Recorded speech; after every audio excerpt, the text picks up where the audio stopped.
The night my husband almost died, my phone buzzed with a message that said one thing: don't let him go home tonight. I didn't know it then, but that text saved my life. Hi, my name is Lena Carter, and until last month, I thought my family was ordinary. Just me, my husband Ethan, and our 10-year-old daughter who still sleeps with the hallway light on.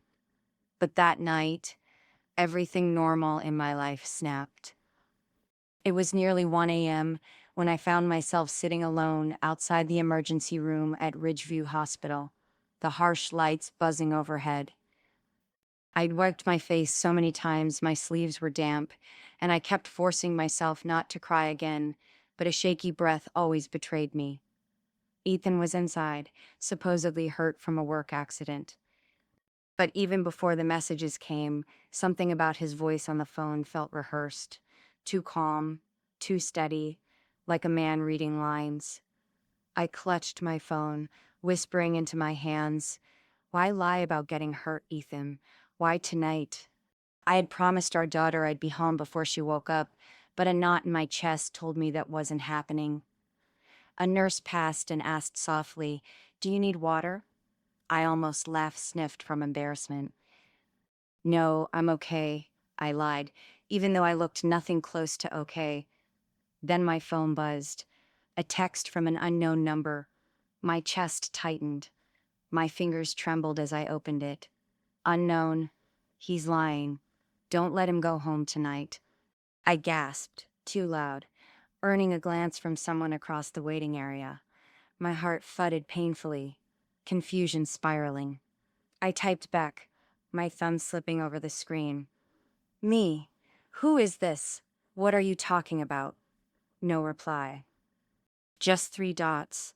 Appearing, disappearing, reappearing, like the sender kept stopping themselves. Finally, another message arrived. Unknown. He didn't fall at work, and you are not safe with him tonight. My hand flew to my mouth. Not safe? With my own husband? My breath stuttered as fear spread through me like ice. I thought about our daughter asleep at home, blissfully unaware that her father might be hiding something dark, something dangerous. Before I could respond, the ER door opened. "Mrs. Carter? You can see him now." My knees felt weak as I stood. The phone buzzed again. Unknown, don't believe a word. A cold wave rolled over me. My pulse hammered. My breath hitched painfully in my throat. I walked into Ethan's room, and the look he gave me wasn't pain or fear or relief. It was the look of a man terrified I'd discovered something he never meant for me to see. Because the moment he opened his mouth, I knew the accident wasn't the danger. He was.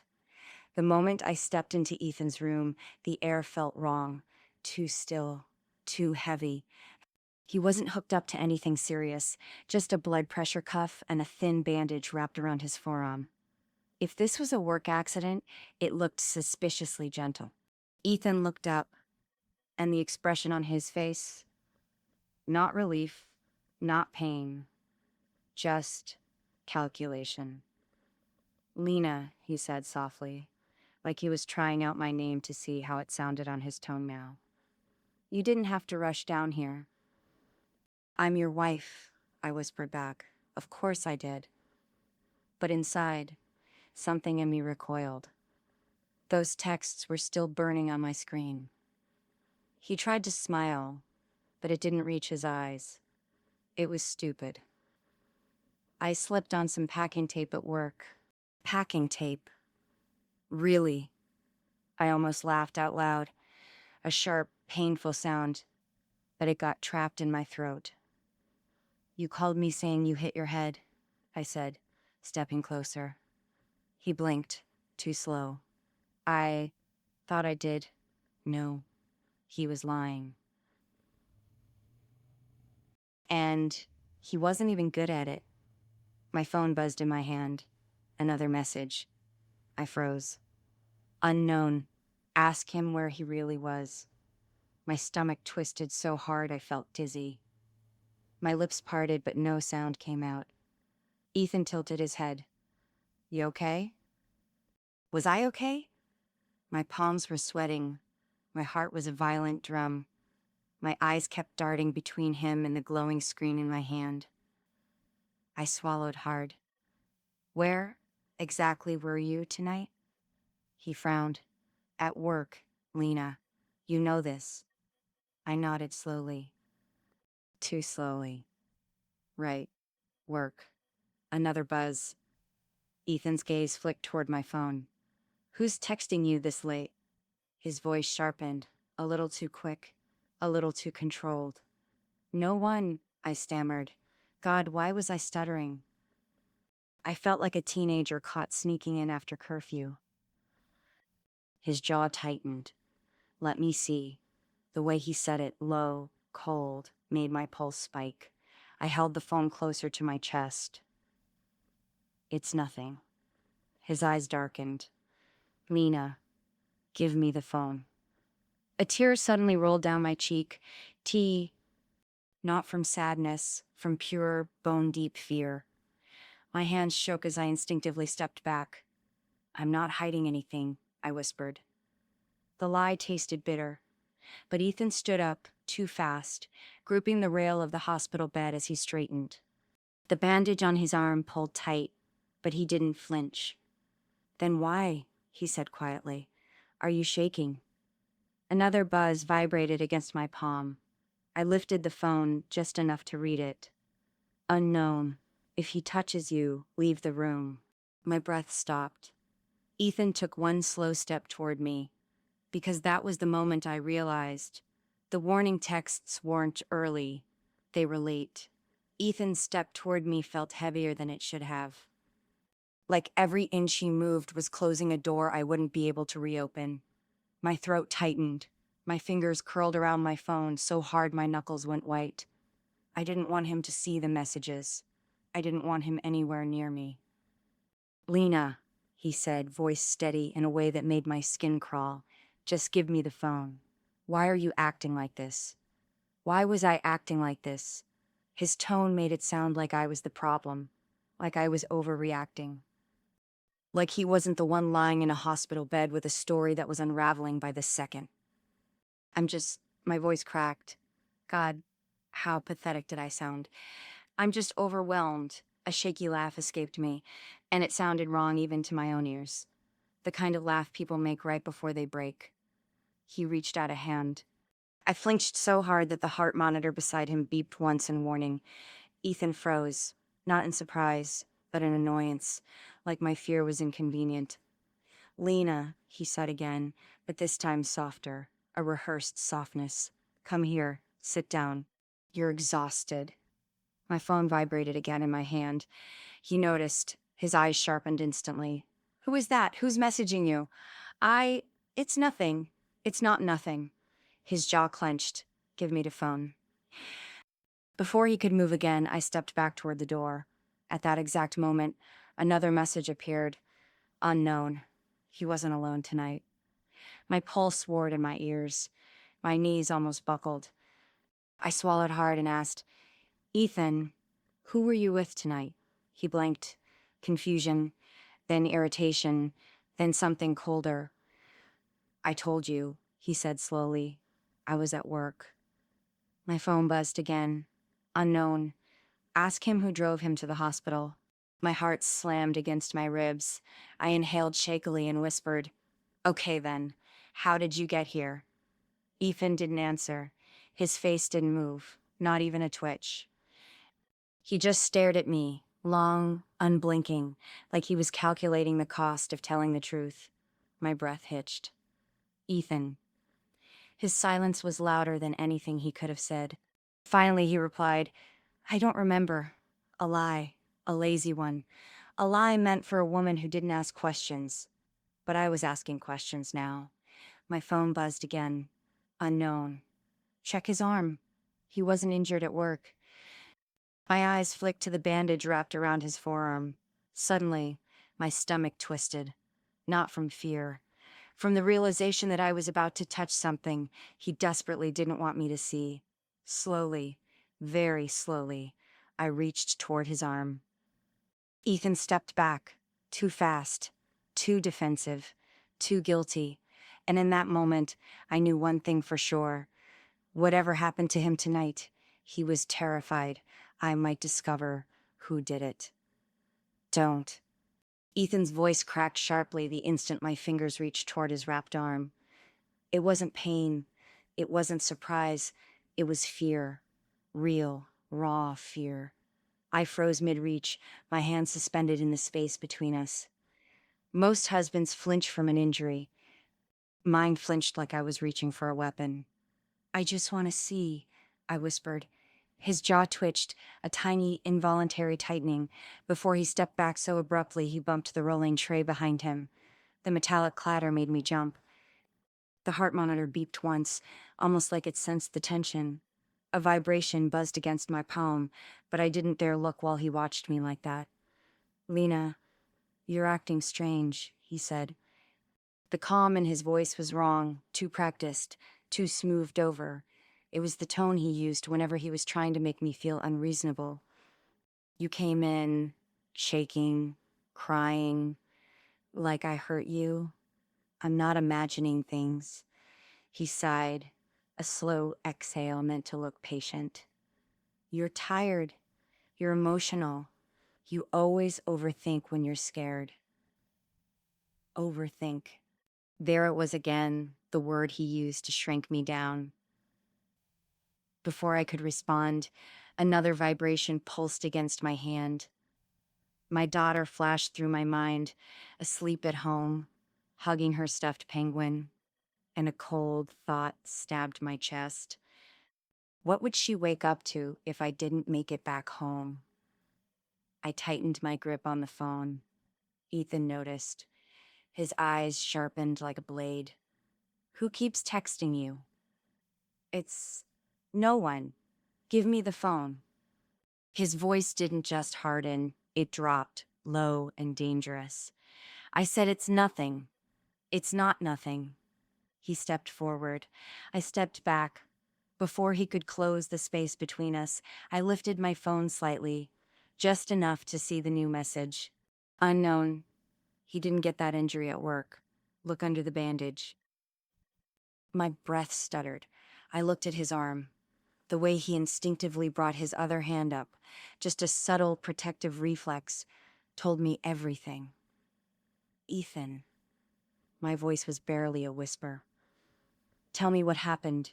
He didn't answer. He didn't blink.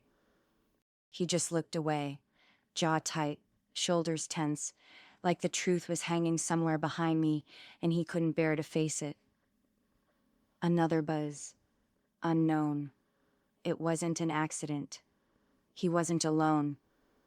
And the person who hurt him knows you. Cold fear shot down my spine. I snapped my gaze back to Ethan, and for the first time that night, he looked terrified. Of me. Of the truth. Of everything. Because suddenly, I realized the real question wasn't what happened to him tonight. It was who he was protecting and why my name terrified them. Ethan's fear wasn't normal fear. It wasn't pain or shock or embarrassment. It was the kind of fear people get when they know a truth that can ruin everything. His eyes darted toward the door, then back to me, like he was calculating escape routes. My fingers tightened around my phone. "Who knows me?" I whispered. "What does that message mean?" He didn't answer. Not at first. His chest rose and fell too quickly, breath uneven, eyes unfocused, like someone fighting an internal war. I watched his hand hover protectively over the bandaged arm again. "Ethan," I said, trying to steady my voice. "Please, just tell me what happened tonight." He opened his mouth, but before a single sound left it, a new message buzzed. I looked down. Unknown. He wasn't supposed to see them tonight, and neither were you. My skin prickled. "See who?" I whispered to no one. Ethan snapped. "Who are you talking to?" "Answer me first," I said. My voice shook, but the question was sharp. "Who were you with?" He ran a hand over his face. I told you. I was at work. No, I said. You weren't. The silence between us tightened like a rope. Another buzz. I lifted the phone. Unknown. Ask him about the woman in the parking lot. My heart. No, I don't, I said to myself. What woman? I asked. What time? Ethan's entire body tensed, like every muscle in him expected the question and dreaded it. There was no woman, he said quickly, too quickly, the kind of quick that screams lie. Ethan, I whispered, voice cracking, who was she? He shook his head. Lena, you're getting worked up over nothing. You always. Don't say I overthink, I snapped. The words broke out of me sharper than I intended. A tear slid down my cheek anyway. Ethan froze. Not because he cared, but because I'd interrupted the script he was trying to run. Another vibration. I slowly raised the phone. I'm known. He knew her. You know her too. My throat closed. I stepped back until my shoulder hit the cold wall. No, I whispered. No, that's not possible. My mind began flipping through faces, neighbors, coworkers, school parents, friends of friends, trying to find the one face that made sense. Ethan watched me, panic flickering across his features. Lena, stop, he said. You're scaring yourself. But another message appeared before he even finished. Unknown. Her name starts with meters. My breath hitched. Meters. Only 3 women in my life had names that started with meters. Only 3 possibilities. And only one of them had a reason to be near Ethan tonight. My hands trembled as the realization clawed at the edges of my mind. I lifted my eyes to Ethan, and he already knew which name I was about to say. Because the moment my lips parted, Ethan whispered the name before I could. A name I trusted. A name I never suspected. A name that changed everything. Mara. The name fell from Ethan's lips before I could even form it. My entire body went cold. Mara. Our neighbor. The woman who lived 2 houses down. The woman who brought cookies to our daughter's birthday last month. The woman whose laugh drifted across our backyard fence on Sunday mornings. Mara. I felt my knees weaken. I grabbed the edge of the chair beside me before I crumpled. You're lying, I whispered. She would never. Ethan's eyes squeezed shut. That was the moment I knew he wasn't lying. No, I breathed, shaking my head. No, no.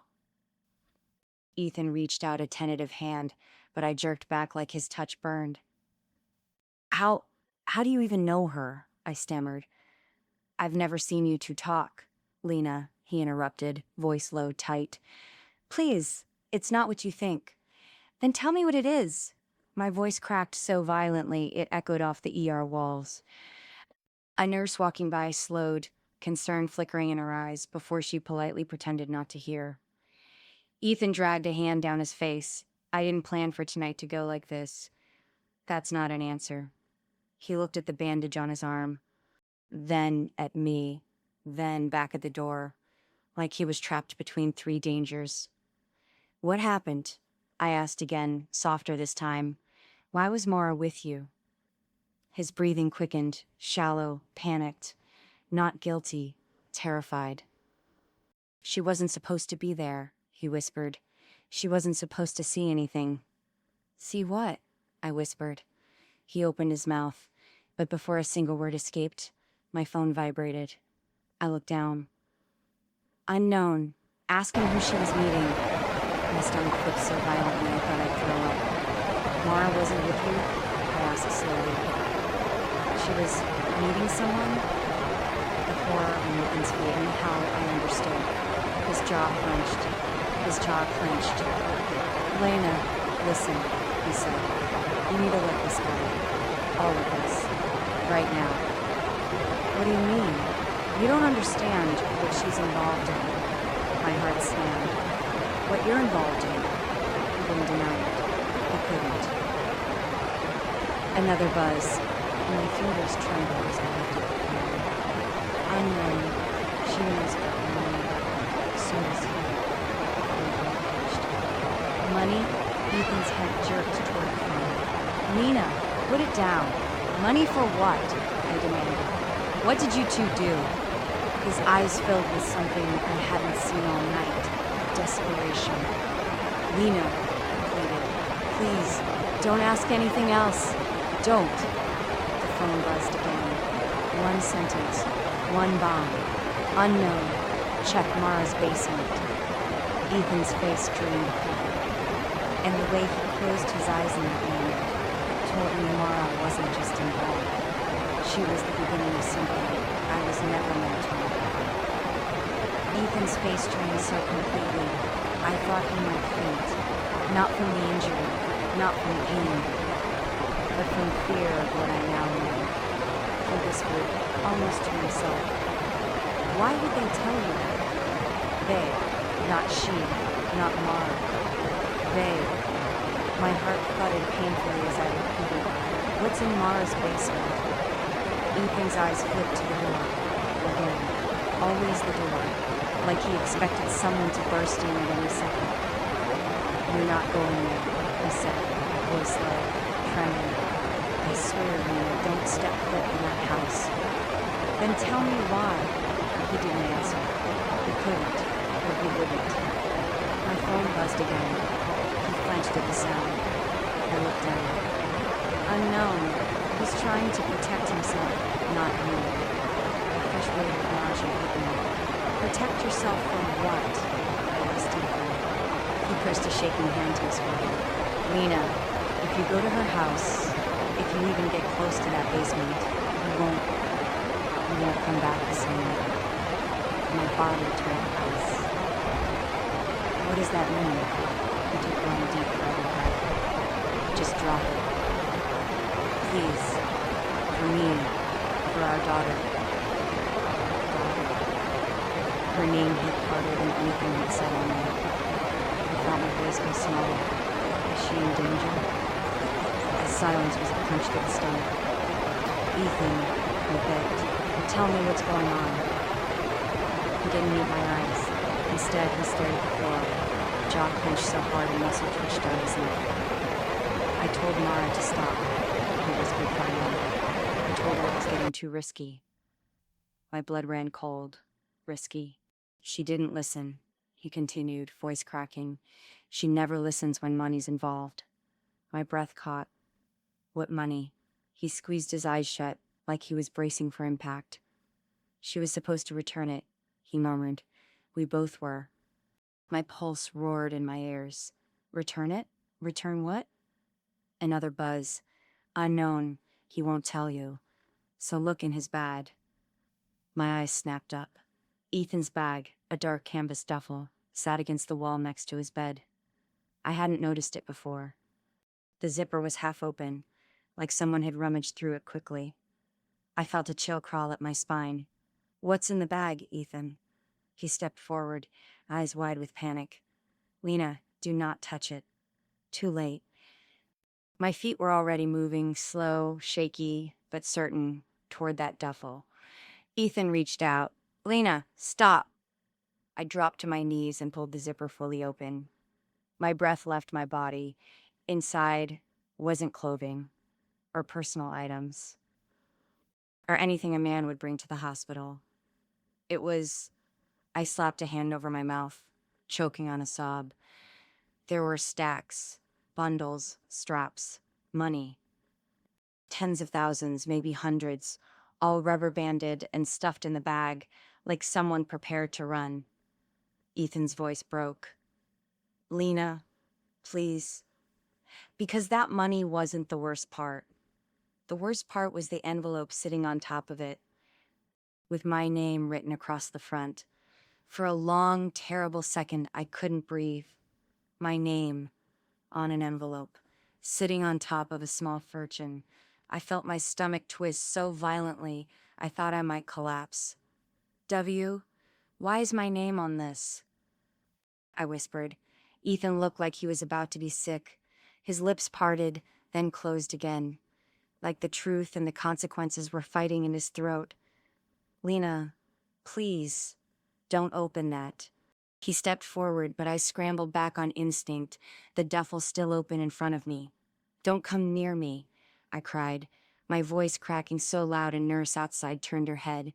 Just tell me what this is.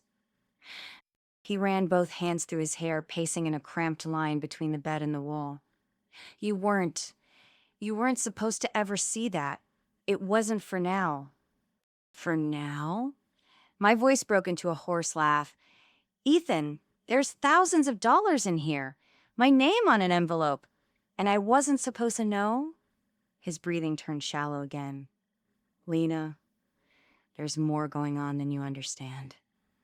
I stared at the bag, at the cash, at the envelope with my own handwriting on it. I didn't recognize the script, but the way the L looped, the curve of the A, it mimicked mine in a disturbing way. Who wrote my name? I whispered. He didn't answer. I swallowed hard and reached for the envelope with trembling fingers. Ethan lunged. Don't! I jerked back so fast I hit the metal bed frame behind me. The clang echoed through the room. My vision blurred as tears filled my eyes. Stop, I cried. Just stop. I deserve to know. My phone buzzed. Ethan froze instantly, like the sound was a gunshot. I lifted it with shaking hands. Unknown. Opened the envelope. My pulse hammered. I looked up at Ethan. He shook his head, eyes wild. Lena, please. Please don't do this. I pressed my fingers under the flap. He whispered, voice breaking. If you open it, nothing goes back to normal. I let out a trembling breath. Ethan, nothing has been normal tonight. His face crumpled, not with guilt, with dread. I slid the envelope open. Inside was a single folded sheet of paper. My hands shook so badly I almost dropped it. Slowly, I unfolded it. It wasn't a note. It wasn't a letter. It was... My breath stopped. A contract? I whispered, horrified.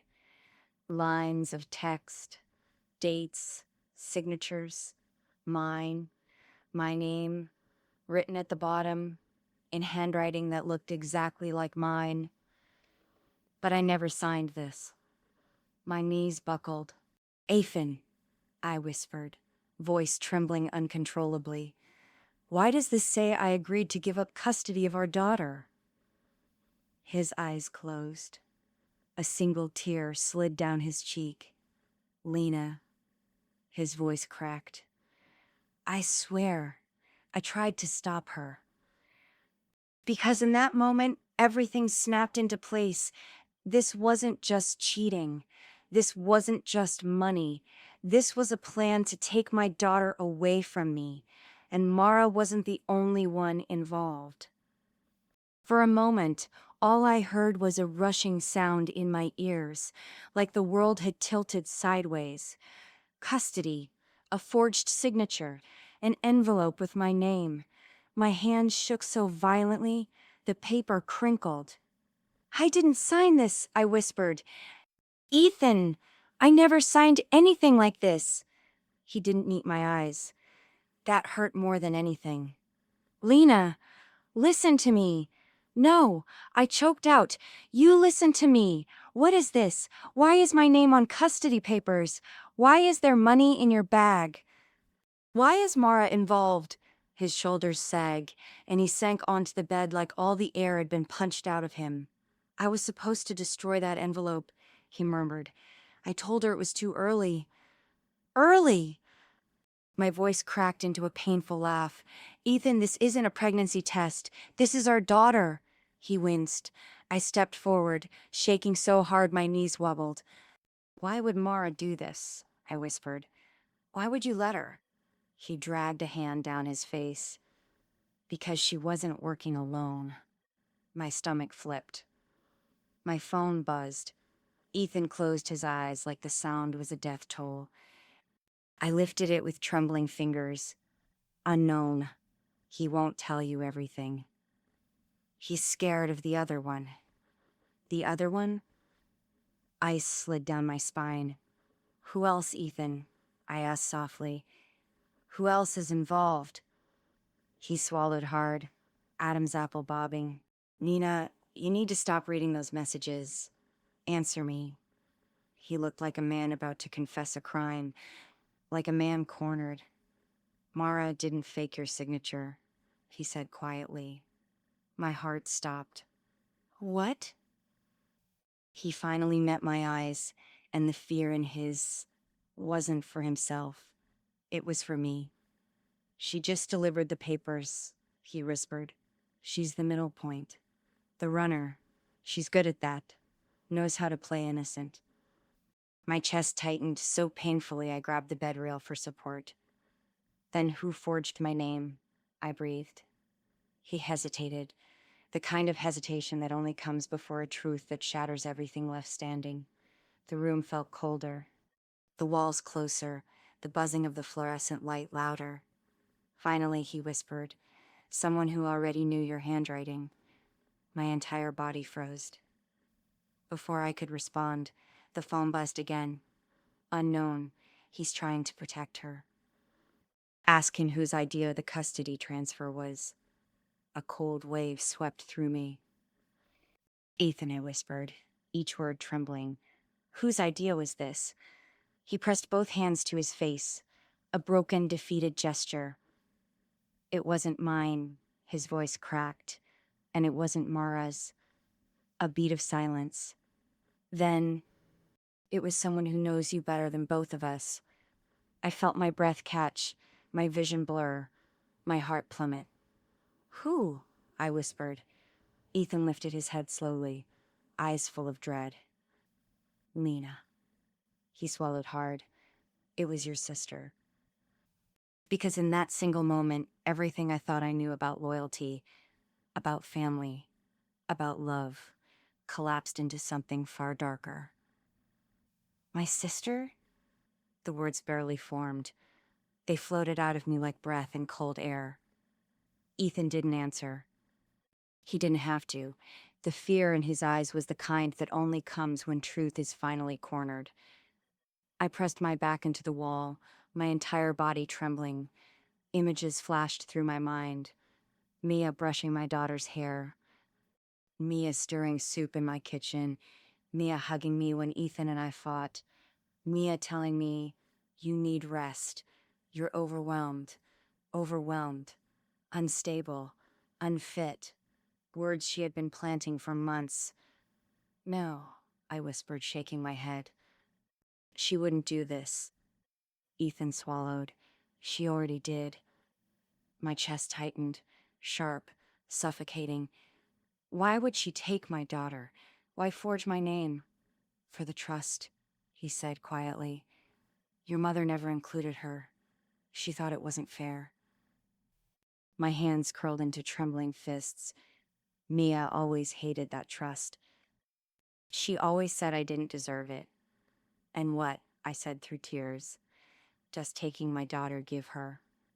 Guardianship, Ethan replied. Access to the money. A bitter, broken laugh escaped me. So she destroys my life to fix hers? He nodded, face pale. And you helped her? He winced.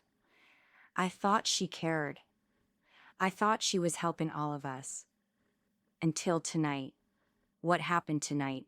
I demanded. Tell me everything. Ethan stared at the floor. Mara and Mia met to finalize the plan. Mara delivered the money and the custody papers. Mia was done waiting. She wanted you to break down publicly, something she could use in court. My stomach twisted. So the anonymous messages, the warnings, the fear. Mia texted me, I realized aloud. She pretended to be saving me. Ethan nodded. She wanted you scared of me, not her. My blood ran ice cold. I looked at the contract again, my forged signature, the handwriting that looked just like mine. My voice trembled. What was she planning next? Ethan hesitated, then whispered, "If you didn't give guardianship voluntarily, Mia was going to force it." A chill shot down my spine so hard I thought I might collapse. "She hired someone," he continued. "Someone to stage an emotional break. Something public. Something she could use against you." My breath caught. My daughter almost lost everything. I almost lost everything. "Not anymore," I whispered. I gathered the money, the documents, the forged signature, the evidence Mia accidentally gave me myself. As we walked out of the hospital, dawn rising behind us, I realized something. The same phone that warned me that night was now the key to proving everything. 3 hours later, Mia sat in handcuffs. She didn't cry. She didn't beg. She just stared at me coldly and said, "I would have been a better mother." The officer pulled her away before I could respond. But inside, for the first time in months, I knew who I was again. I took my daughter's small hand, held it against my heart, and whispered, "They tried to take everything from me. But they forgot one thing. I fight hardest when it's for you." And together, we went home.